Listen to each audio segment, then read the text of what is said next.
morning, everyone. It's a pleasure to be with you. I really believe in professionalism and understanding the work ethic.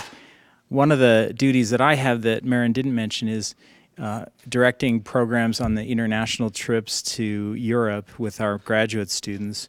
And we find in those endeavors that student professionalism is of the highest priority because of our visits with these senior level HR and business leaders. And so I really believe in this topic and what it can do for you. So we're grateful to have this panel of students who are just extraordinary in their efforts and in their wisdom about the topics of professionalism and work ethic in an internship setting. So we're happy to have them. What I'm going to invite them to do to begin our session today is just introduce themselves and tell us a little bit about the internship that they had. My name is Elijah Toa. I am currently doing an internship at PwC. It's short for PricewaterhouseCoopers. It's an accounting firm, and I am an audit intern. So I go to companies and I audit their financials and things like that. And I have been there since January, and my internship ends at end of April. I'm Lindsay Hunter, and I did my internship at Halliburton this summer, actually. It's an oil and gas services company in Houston, Texas, and I was in the global compensation department. So what I was kind of in charge of this summer was redoing all their pay structures for one of their product service lines. And getting it started in the United States, and then it actually went globally to all of their countries globally. So that was cool. My name is Caden Womack. Last summer, I interned for a company called Tanner Clinic. It's a multi-specialty physician clinic in the Davis County area. It has about 7 clinics, and I'll actually be returning there as an operations specialist this summer. My name's Courtney Aller, and I interned with Goldman Sachs, and I'll be returning full-time with them in July. And I worked in their operations division in business architecture and change management. My name's Paige Sampson. I interned at a company called Paycom last summer in Seattle. It was a sales internship, so I worked alongside an account executive there, working with the different companies in the area within SaaS sales. But I will be working at Adobe next year instead. Thank you. I'm going to sit here until John materializes. Okay, I'd like to ask our panelists to begin the discussion to tell us something from their internship that they learned that would enhance their career, or that was a marker for them in one of the skills that they either needed to acquire, or something that was important in their internship that shaped how they see the world and how they see work, or some data point that they learned to shape their own brand. So I'll start on this side. So my internship was in sales, and sales is a difficult area to move into. People, don't usually talk about the stress that comes along with that. So something that I learned in my internship was how to deal with that, and I think that was able to put me ahead for my career after college, was just kind of learning how to deal with the stress and the pressure of being in a corporate setting, working with people who were very successful. I think that was something that was difficult at first, but I learned that it wasn't about, people didn't want to see you crack under pressure. They wanted you to thrive under it, and those are the people that did really well in the internship. For my internship, a skill that I kind of learned was networking. I am not really one for networking. Like, talking without like a set purpose is kind of like hard for me. So networking is like not my thing, but definitely during that internship, you network a ton. You're like constantly meeting with people, going and getting coffee and just talking about random things, just trying to get to know them. And so networking was a skill that I gained that I really appreciate now. So one thing that comes to mind for me, I had a lot of experience working with the CEO at the clinic. His name is Marshall McKinnon. And one thing I really appreciated about him is that he would every week take a walk throughout the main clinic there, and ingrained in me that every patient has a story, and with that, every employee has a story. So as I've gone through with my internship experiences and in the future working there, it's just so important to remember that every person you work with has their own unique story. And if you keep that in mind, you'll make decisions that will benefit them in the future. So something that I learned on my internship was just having executive presence when presenting and when kind of giving your opinion or giving kind of your proposal. What I learned is that you need to be confident, because if you're not confident, you're not taken seriously. And so that's kind of something that I learned. I gave a lot of presentations this summer to some VPs, and if I wasn't very confident, they didn't have any kind of faith or confidence in me. But what I learned was I knew my stuff, and to have that presence and be kind of the go-to person, and then they were able to kind of understand what I was saying and kind of get on board with my proposal. So that's what I learned, is having executive presence.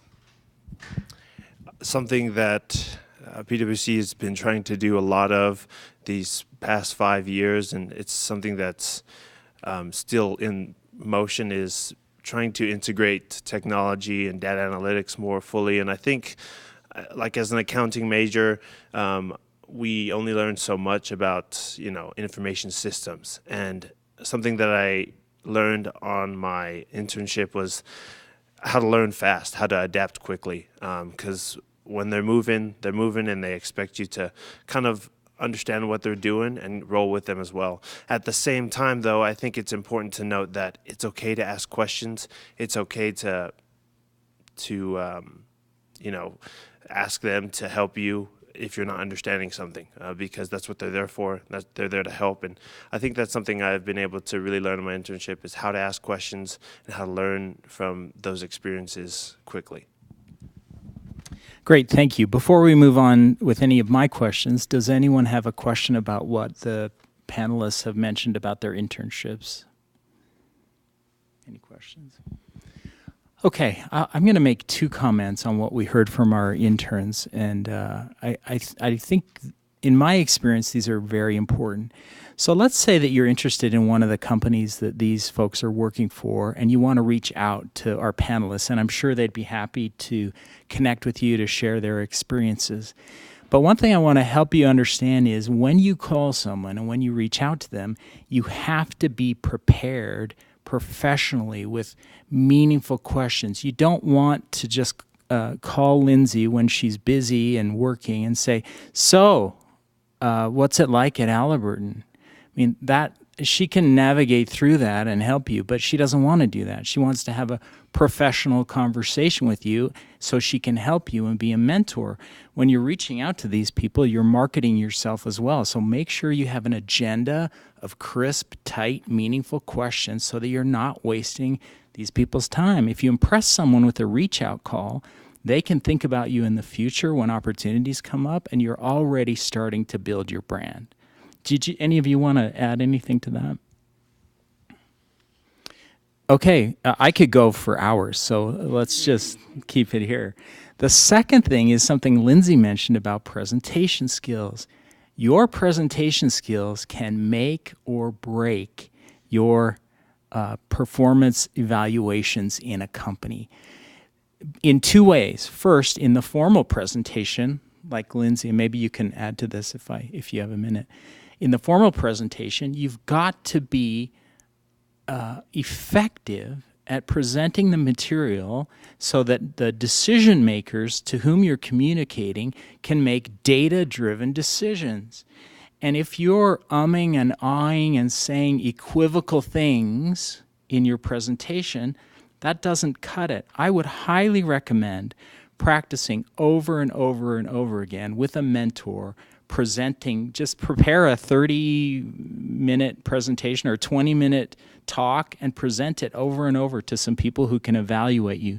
So you eliminate the nonsense words. Practice being professional. Practice controlling your nerves, because that can upend you in a presentation. I think it's really important. The second presentation skill you need is the harder one to master. You could be in your office working on a project, and someone could come in and say, Karen Atwater from corporate is visiting today, and she wants you to come into this meeting and present about what you're doing. It's like, oh, I'm in the middle of something, you know. I just got off an ugly phone call with my boyfriend and things aren't good right now, but I got to go make this presentation on the fly. You've got to be able to go in and give a crisp, concise description of what you're working on in front of important people without a lot of nerves or equivocation. So maybe, Lindsay, if you have anything to add to that. On my internship this summer, it was very data-driven. And so what I kind of had to get down is telling kind of more of the story so that people could kind of buy in, but then also having that really in-depth knowledge, but not necessarily having to talk about that data unless they ask those questions, but really learning how to tell the story and kind of getting people on board with what I was doing. And so I think that was kind of something that I learned, and the skill that I learned when presenting was to be able to tell that story and make people understand why it's important and why it's going to add value. That project is going to add value to the company, because if the key stakeholders don't see the value in it, they're not going to do it. And so I had to give a final presentation to some of the VPs of human resources, and I practiced probably 50 times with my manager, with panelists, and practice made perfect, essentially. So yeah, I would say practicing. Any comments from the rest of you here? No? I have one. An experience that comes to mind, at Tanner Clinic, we work with doctors every single day. And we decided to put together a presentation regarding their Medicare patients. And I don't know if you've been following this, but it's been a big deal, at least in Utah, if not throughout the whole nation. And if you try to tell a doctor that they need to see more patients of a certain status, it's not going to go over well unless you have some data to back it up. So we tried it first without any data, and it did not go very well. So then we regathered ourselves and really came up with some great data to show that doctors were losing a lot of money by not doing this a certain way. We put together the presentation with that data included, and the response was overwhelming. So yeah, making those data-driven decisions, I think, it works miracles. Okay, do we have any questions from our students? Okay, next question for our panel is, Apple has a brand, Microsoft has a brand, you have a brand. Could you share with us perhaps how you established, or the process that you went through to create for yourself a brand? For example, I'm going to be on time every day, or I deliver at this, or whatever it was about your brand. So we'll start here. So I think one of the things as far as establishing my brand that I did was I always came in before everyone and I always left after everyone. And I think that established a sense of this intern's hardworking and he's going to be successful. And I think there's a lot to be said about talent, but I think there's a lot more to be said about working hard and lifting everyone else around you. And I think that's kind of the brand I built, at least as an intern, letting everyone know that I was there to help, but also to make an impact on what I was doing for the company. So the question that I asked myself when building my brand was, what does success look like to me? And once I asked myself that question, I was able to kind of nail down what I wanted to accomplish in kind of my professional career. And so again, on my internship, I wanted to be on time and be dependable. And so I was there before my whole team, and then I usually left right after my team left, just so that they knew like I was committed and I wanted to be there. Another thing that I did was I wanted to show that I was adding value to the company. I didn't just want to do my project really well. I wanted them to think, we don't just want her, we need her. And so that's kind of the brand that I wanted to build, was that add value. And then I wanted to exceed expectations. So I always made sure that I completed my projects actually before they were due, just so that I could show that, I'm willing to go above and beyond. So there's a couple things that I implemented when creating a personal brand. One of them was honesty. I had to report frequently to the executive team, and I made a decision beforehand that even if the results were bad or it was something that they weren't looking for, that I would give it to them straight and tell them exactly what my feelings were. And they really appreciated that honesty. I think it goes a long way. Another thing I really wanted to implement was really developing a personal connection with the people I worked with. And I think that speaks volumes. They frequently told me that they had never had an intern that was really connecting with the employees the way that I was able to. And it really wasn't difficult. It was just having simple conversations with the people I was working with.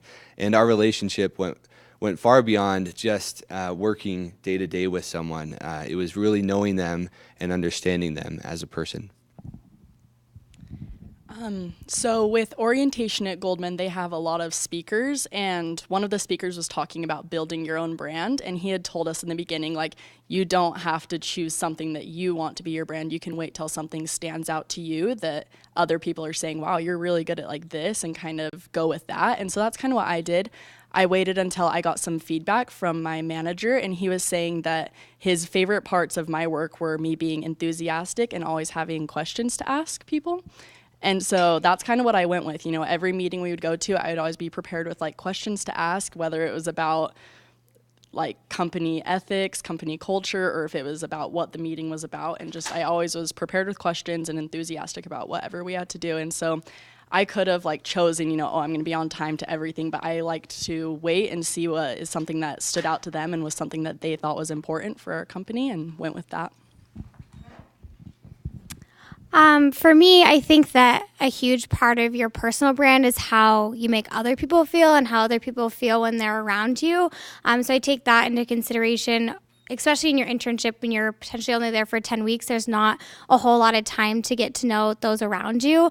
And when it comes to getting, you know, an offer after your internship, at that point they know you're qualified. They know you have the means to do the job, but it really is connecting with those people, whether it's taking an interest in what they're doing or asking them about their lives. I know a lot of time in my internship, I would go to people in my office and say, you know, I heard you're working on this. I found this really cool article that you could take to your client, or can I help you put together this presentation? Or just asking about things going on in their lives. That gave them a better impression on me, just because people like to talk about things they care about. They like to talk about themselves. So, having those feelings related to who I am helped me build my brand.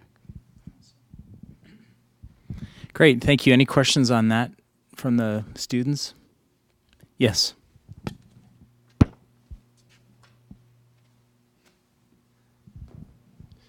So I think a lot of times, a lot of you guys touched on building relationships with people. How do you balance, or how did you balance building relationships with still appearing to have a strong work ethic? Because sometimes I think those things don't necessarily run in parallel. People that are really chatty and build great relationships sometimes are seen as people that maybe aren't working all the time. So how did you balance that in your internships?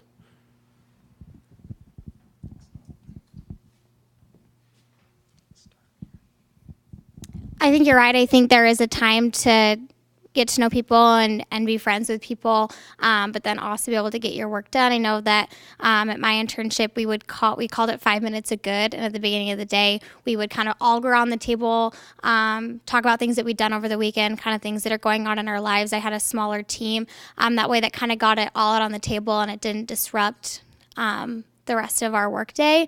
I think there's a good time, you know, to go to lunch with people or to have coffee in the morning, but you can also build relationships with people outside of just personal things, whether it's getting to know what they're currently working on at work, what type of clients they're maybe working with, or projects they have going on, especially as an intern where you might not have your own responsibilities, but you can help build those relationships by helping other people with what they have going on.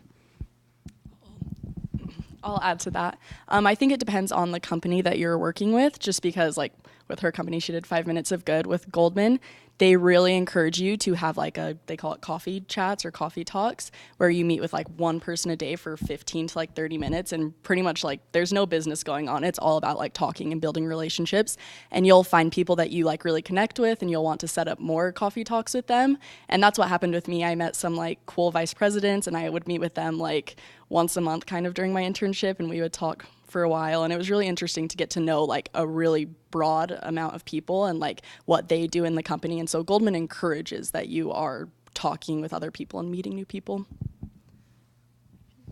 I think you. So being an intern, you can pull the intern card all the time. Like I would email vice president or who I wanted to talk to, and I was like, I'm an intern. I just want to get to know more about how you got to where you're at. And they were so willing to talk to me. What I did was I actually sat down with my manager the very first day, and I said, I want to get to know Halliburton more. I didn't know the oil and gas services industry very well when I first started. And I just said, can I network with people, only be gone for like do half-hour appointments? I'm going to be working. And then when the time that I was back at my desk, I just made sure I like the kind of quote, work smarter, not harder. So I just made sure I wasn't distracted. And so I was able to deliver my projects on time, but I was able to network with like 40 different people throughout my summer, just because I was able to be just efficient when scheduling time. And then just letting my manager know that's what I was doing. I wasn't just like leaving my desk. And he encouraged it because he's like, that's great. And then at the end, he gave me my evaluation, and he said that he was just impressed because the people that I was networking with would actually email him and say, I was super impressed with the questions she asked. She really got to know our company and kind of my path. And then I actually talked about my project with some of them, and they actually helped. And by building that network, they actually gave me information that I needed that I wouldn't have been able to get without their help. So I think a lot of it is just kind of establishing up front with your manager, like, this is what I'm doing, this is why it's going to be beneficial to me. And he was like, yeah, I think that's great. And then pulling the intern card and saying, you can get in with a lot of people, because people want to help interns. Like, this is like their future workforce possibly. And so they want to kind of put that out. And then with an internship, you're interviewing the company as much as they're interviewing you, essentially. And so I wanted to know if this was a good fit for me. And so I wanted to talk to people in different functions throughout the organization to see if this was somewhere I could see myself. What Lindsay just shared with you is an excellent example of how, when you're prepared in the networking connection, that can be in your favor. If she had gone into those appointments unprepared, diffuse, unorganized, not knowing what she was working on, not asking important questions, the email that her coworkers would have sent to the boss would have been negative, not positive. Very important that as part of your professionalism, as part of your brand, when you're conducting that kind of reach out, that you have it formally. Also, let's move on to another topic. Social life at a business can be very important, but it's tricky to navigate. Sometimes if you don't attend after hours work events, that's seen as negative. Does anyone on the panel want to address that? So my team in Seattle was super close-knit. Everyone was really good friends. It was who they hung out with at work and outside of work. The sales team was about 8 or 9 people, and people would go to lunch together. We would go get dinner or drinks after work. We would always go do something on Fridays. And you're right, if you didn't attend those sorts of events, that it was kind of negative. You didn't have the same relationships that the people that didn't come didn't have quite the same work relationships as everyone else did. So I personally think it's really important. I don't think you should feel pressured to go. But then again, these are people that you're going to be spending 40 plus hours a week with, and you want to have a good personal relationship with them. So I think that aspect is really important. Yeah.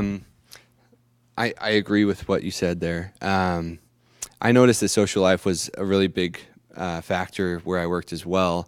I noticed that a lot of the doctors that I worked with really enjoyed racquetball, and there was a racquetball court in the basement of the clinic. So I decided to put together a racquetball tournament, and they loved it. And it was a really, really good experience to just get to know some of the administrators there, but more importantly, the doctors. And it wasn't mandatory. It was just kind of a general open invitation, but we would ask them just one-on-one if they would want to be involved with that. And they really appreciated us reaching out to them and just being willing to involve them in that kind of activity. And I think that's what it's really about, is kind of the intent, not really making them feel obligated, but letting them have that opportunity if available. Anything else? Yeah, and I love Caden's example. And in fact, doctors are notoriously difficult to work with.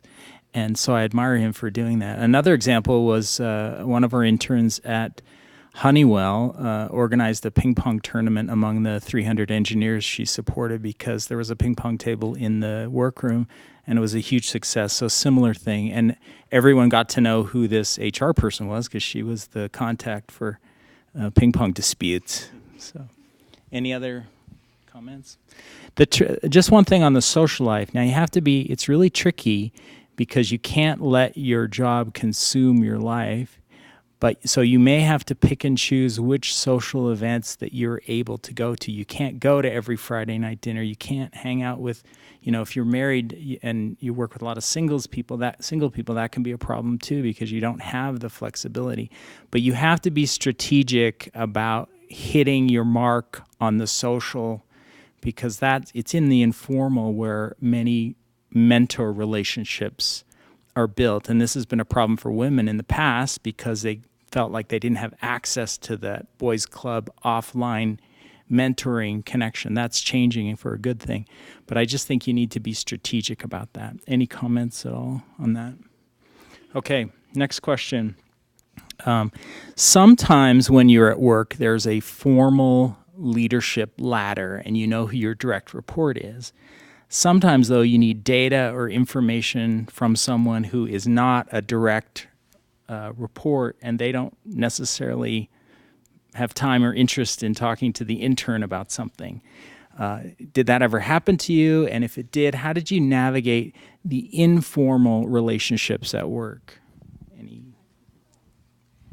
So I was assigned a project at Goldman to do unencumbered asset investigation.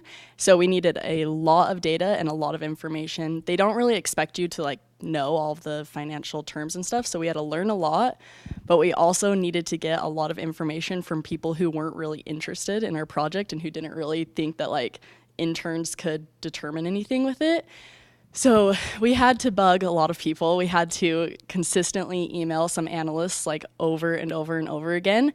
And there was this one guy, his name was Christian, and he was super hard to get a hold of, but he had pretty much all of the information we needed.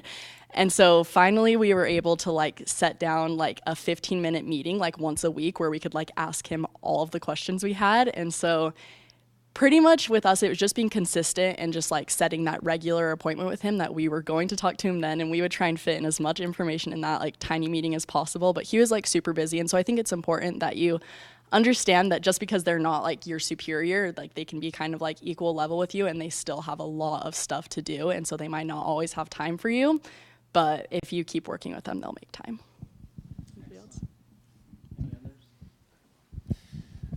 So, as an intern for an auditing or accounting firm, we go to these businesses as external auditors, and we kind of, audit their financials. And a lot of times, the management there is either apprehensive or doesn't want to talk to us, especially to an intern that that I'm the bottom of the totem pole. They really want to talk to me, and so. The way that I handled that is usually when we go out to lunch. Before we go out to lunch, I kind of talk to my manager and I tell him some things that I found and I have questions about. And then at lunch, in our casual conversations, the manager usually asks the questions that I'm trying to find an answer to. And so I think there's a good balance there of being casual, but also in conversation, talking to your manager. And then when you're there with them at lunch, it's a good way for them to answer the questions that you have, but also answer it in a way where they don't feel threatened, but also they feel respected getting it asked by someone above me. Does that make sense? Something that I learned this summer was to leverage your network. So I would, with my network, I tried to talk to different people in different functions of HR as well as just different functions in the business. And when I needed to get something done that I really couldn't get done, I would actually ask one of the people that I had networked with in that function to say, hey, do you mind if I just copy you on this email, or can I use your name, or can you reach out to this person because I need to get this done? And I found that very effective in being able to get the work done that I needed to. And my manager was also really impressed that he's like, wow, I usually can't get that person to talk to me, So I think just leveraging that network that you have. And then also sometimes I would ask my manager if I could copy him on the email. And sometimes just copying people on the email, people go, oh, they're copied on it, so I obviously need to respond. So I think that's kind of something that I learned this summer. Awesome. The CHRO, Chief Human Resources Officer for Honeywell, Mark James, said that his strategy in that setting was to be pesky but nice. Like irritatingly pesky, but very polite and nice. And he just never gave up, because sometimes people are busy and you need data to do your job, and they'll put you on the back burner. Okay, we want to be confident. Professionalism is about being confident. You don't want shrinking violets at work. It's irritating to everyone because they're trying to get their job done. How, in your experience, interns, were you able to manifest confidence in your job and in your ideas without being cocky or without kind of giving way, if you know what I'm saying? Let's start here. The first thing that comes to mind is letting your work speak for you. I don't think it's ever necessary to get up on your soapbox and say, look, I'm better than this person or that person. I can't think of a single situation where that would be necessary. But letting the things that you've done, the work that you've done, the relationships that you've established speak for you. And I think that if you're careful to be very meticulous in the items that you've produced, I think that'll work for you in the best way possible. So we had to constantly be giving updates on our projects and be giving presentations and stuff. So you don't really have to be confident, but they're going to push you out there and be like, all right, show them everything you got. And so you're kind of pushed into being confident. And I think being an intern, it's hard to be too confident being an intern because you don't really know what's going on the whole time. And so I think just being as confident as you can. I don't know how you'll come off too cocky, but I think if you just show your stuff and let your work speak for you, like Caden said, that'll do it. I think you can show a lot of confidence by being very autonomous. I know my internship, the office I was working at and the manager wasn't managing necessarily the internship program. The internship program was managed from corporate, which was in Oklahoma. So being able to ask those people questions, be able to figure out what I was doing, and then just being able to show my manager and my team that I wasn't just an intern. I didn't need help all the time, but I could figure things out on my own and be very autonomous, but ask questions when I needed to. Just showing that just showed that I could figure things out for myself and was confident and knew what I was doing.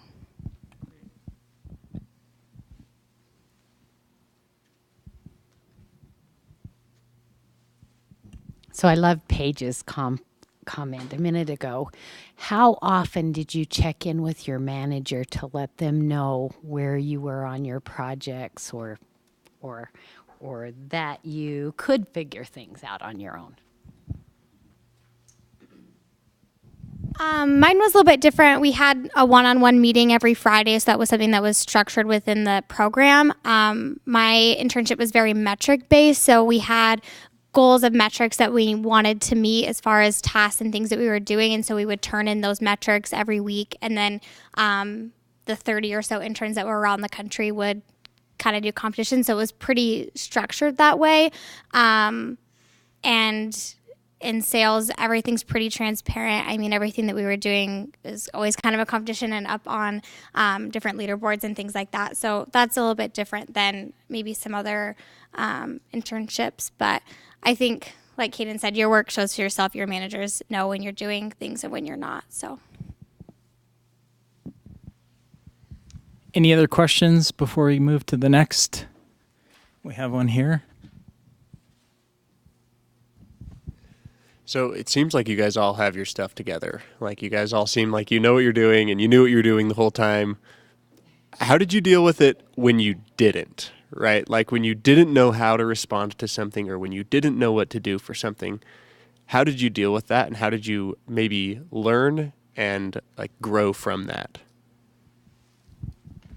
That's an excellent question because dealing with ambiguity is a great skill to have. Let's start here. So I'm in the middle of my internship right now, and something that I learned from the very beginning is that, yes, it's okay to ask questions, but it's really important to learn the processes of your business at that early stage because I think they have this kind of expectation as you learn the processes, you'll learn how to solve your own problems as you go along.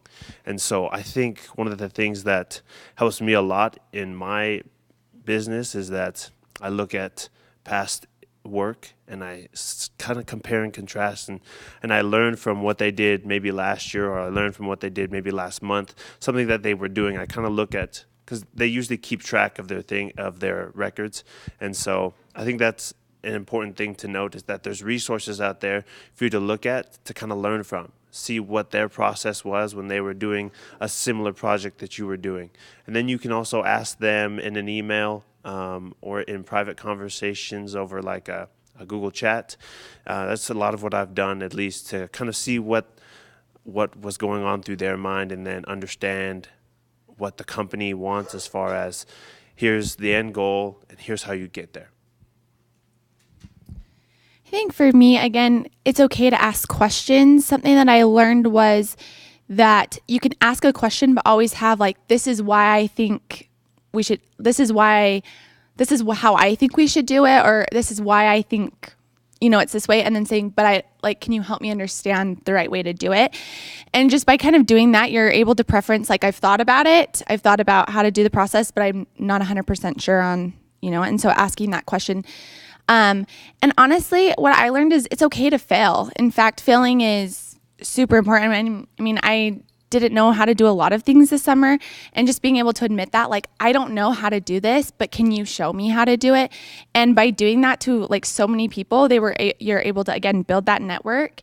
But then I learned so many things, and then once you learn it, then you can be like, this is what I learned from this, and then you're able to just be a better employee. So excellent. And I think there should be a 3-credit course in the Huntsman School on failure and how to deal with it, because that is the best teacher ever, and good companies will let you fail. So I actually did 2 summers at Tanner Clinic as an intern.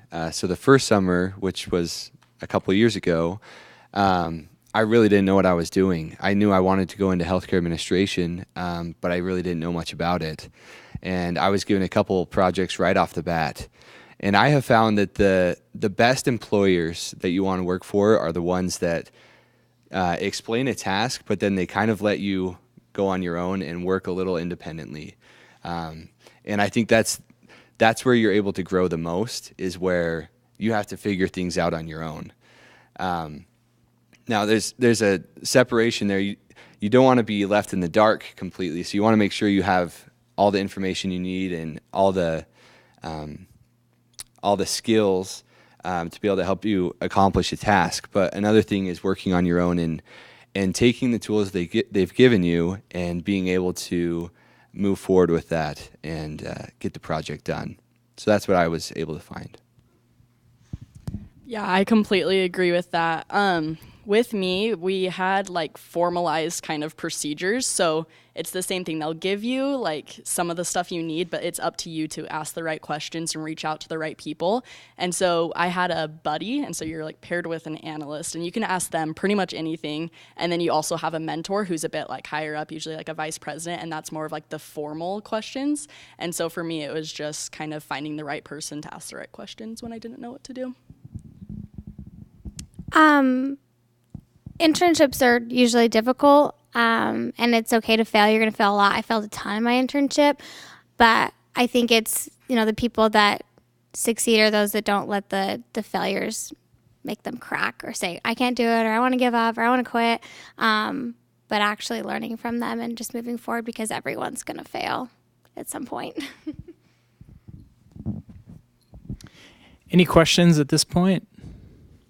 Okay, I'm going to ask the panel about mentoring and have them address the issue of how important finding a mentor in the company was for them, or they could respond by saying what they saw in a person at work that they admired that they wanted to emulate. So either one of those questions.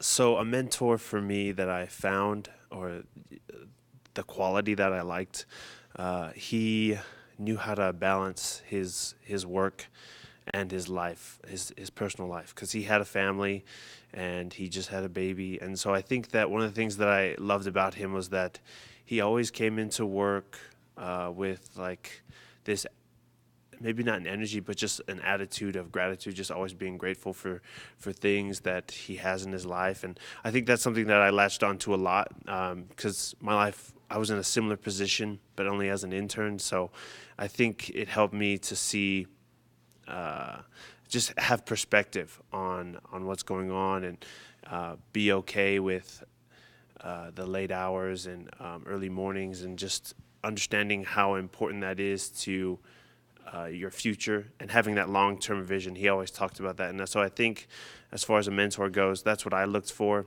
because it really applied to how I was seeing life, how I am seeing life right now.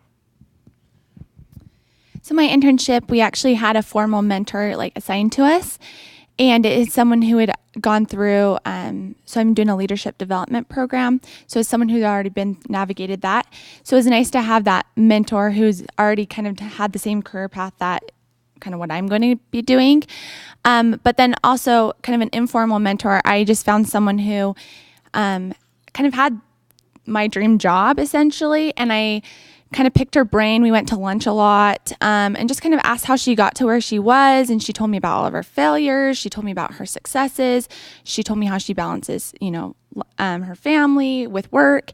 And again, I think it's just finding someone who maybe you admire what they've done, or they have the job that you maybe want in the future, or you just admire them as a person, and just kind of make those connections and, just go to lunch with them, get to know them and ask those questions that maybe you want to ask a boss. I would say finding a mentor is absolutely critical to being successful as someone in the workforce.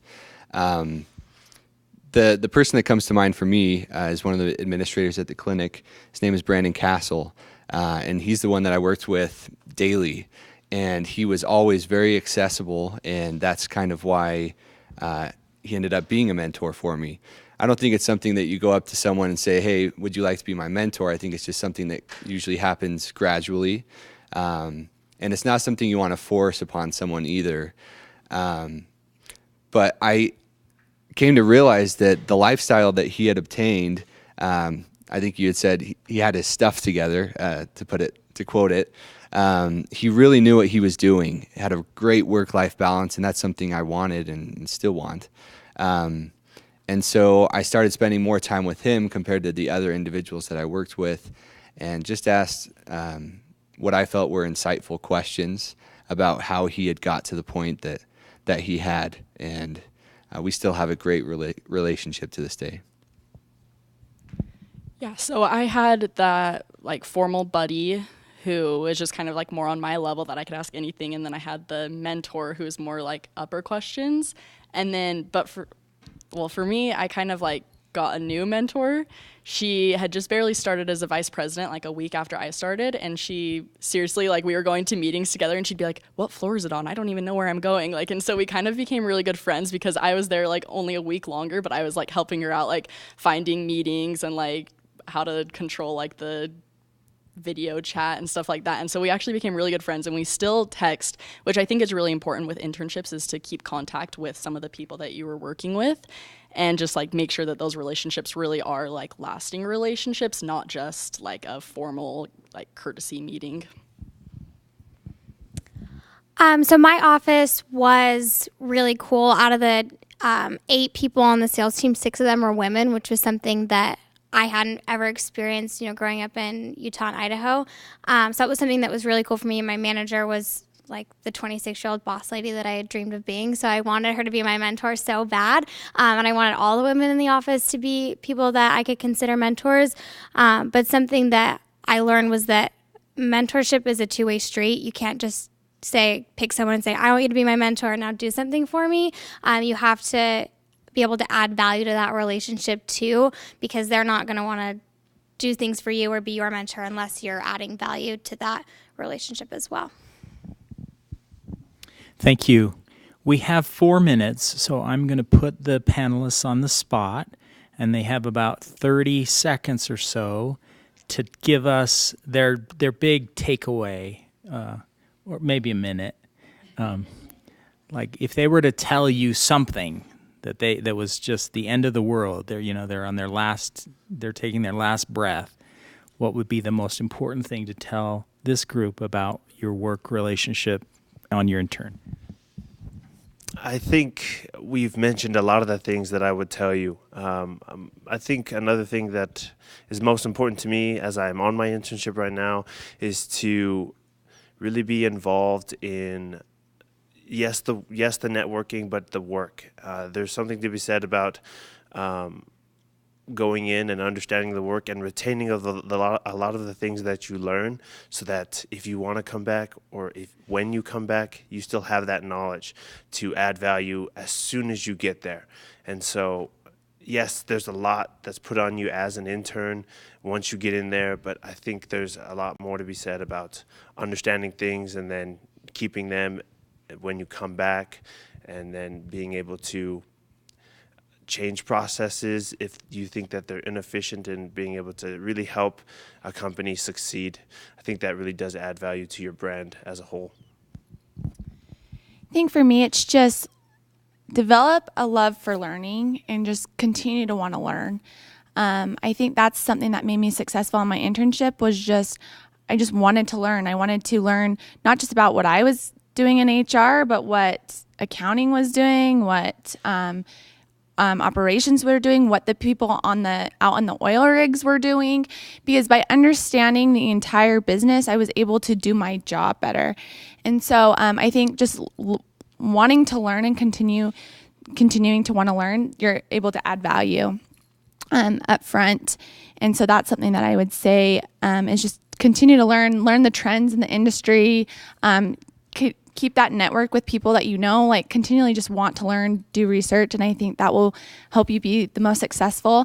And I think the piece of advice that I learned a few weeks into my internship was, we all want the job offer at the end, and that's the goal, but don't make that the only goal.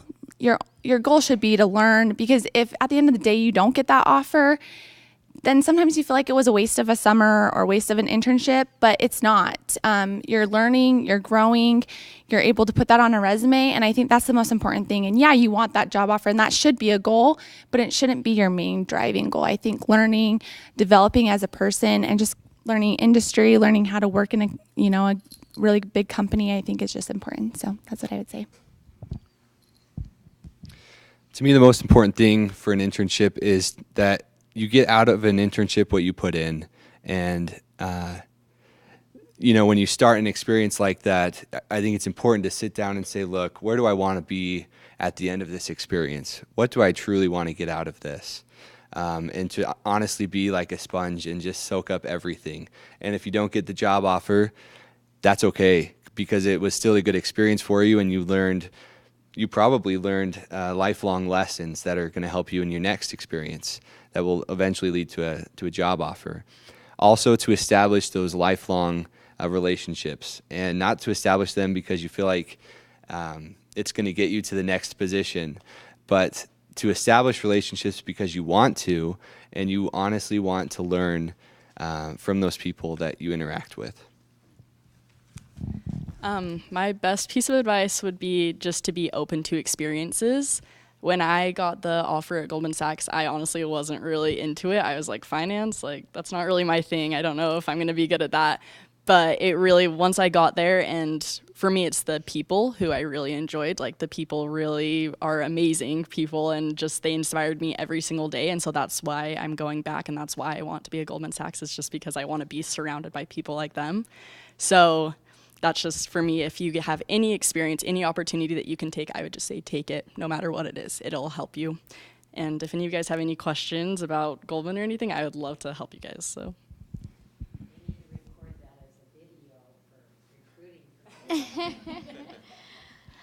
So hopefully I don't get in trouble for talking about this. But so during my internship, like what was said, you're at the end of your internship, the golden ticket is getting that job offer.